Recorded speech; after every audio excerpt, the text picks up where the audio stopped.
Les amis, bienvenue dans ce que j'aime appeler la phase 2 de DC Rebirth, une période où DC, après avoir fait son retour en force avec Rebirth, a décidé de faire un peu le ménage dans ses séries et ses équipes créatives. Et cette phase 2 débute avec 3 éléments selon moi. D'abord, le mariage Batman-Catwoman dans Batman numéro 50 de Tom King, l'arrivée de Bendis chez DC Comics avec son run nul à Yesh sur Superman, et Scott Snyder qui débarque sur la série Justice League. Et j'avais justement envie de vous parler un peu de cette série qui est une petite surprise, mais faute de temps, je vais devoir changer un peu la formule pour quelque chose d'un peu plus direct. De quoi on parle?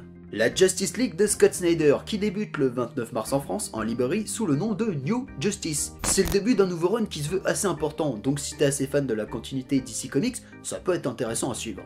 Ça raconte quoi? Suite à No Justice, Martian Manhunter est devenu le leader de la Ligue et son expérience et ses pouvoirs améliorent grandement le fonctionnement de l'équipe. Un level up qui sera très utile lorsque des êtres cosmiques menacent la Terre et que Luthor fait son grand retour dans le côté obscur. Convaincu que l'entropie est la clé de survie de l'espèce humaine, il s'est lui aussi constitué une équipe, la Legion of Doom, constituée de gentlemen comme Sinestro, Black Manta ou le Joker. Attends. No Justice? Alors ouais, en fait il existe un préquel à ce comics qui est sorti en début de mois qui s'intitule No Justice, qui était lui-même une suite de son Batman Metal, qui était lui-même une suite de son run sur Batman. En gros, Justice League, c'est dans la continuité du travail de Snyder sur le DC Universe. Partez donc du principe que vous allez sûrement être un peu perdu, pas saisir tous les concepts, et peut-être même devoir aller sur Wikipédia ou acheter Batman Metal et No Justice, ce que je ne recommande pas, pour vraiment comprendre un peu toute l'histoire. Ceci dit, personnellement je considère qu'on peut très bien commencer avec ce tome 1.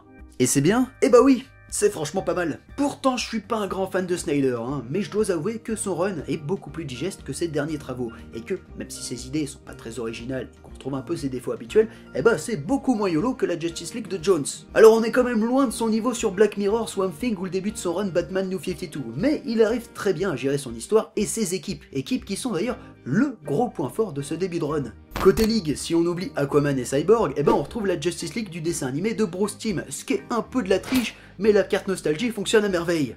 Et côté Bad Guys, c'est du pur fanservice, avec quelques suppléments chantilly, comme par exemple Sinestro qui fonde un tout nouveau corps de lanterne, un peu débile sur le papier, mais bon, ça fonctionne bien, et Luthor qui est de retour en Masterman diabolique. On sent que Snyder s'éclate à écrire Luthor et en faire plus qu'un ennemi de Superman. Limite le mec c'est Kira dans Death Note et il a 10 coups d'avance au point où ça devient ridicule. Il est totalement obsédé par sa croisade et sa volonté d'humilier Martian Manhunter, qui est lui aussi une grande réussite de ce run. Non mais Martian Manhunter il est chiant. Ferme ta putain de gueule. Martian Manhunter, il est cool. Ça fait des années que le perso il nous manquait, qu'il avait disparu du devant de la scène, et là on nous rappelle à quel point il est puissant, il est important, il est même le perso principal de la série. C'est de dire, même d'ailleurs Justice League, on va le dire clairement, c'est une très bonne série Martian Manhunter, que tu connais ou non le personnage. Ok, ça a l'air pas mal, mais sérieux, Scott Snyder.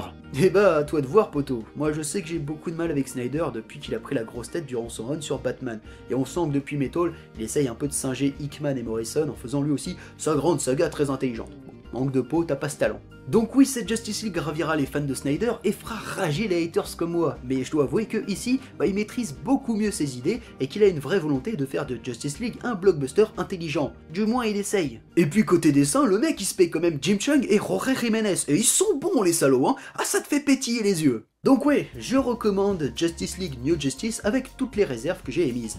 Comme quoi c'est pas facile de bosser sur la ligue quand on s'appelle Snyder.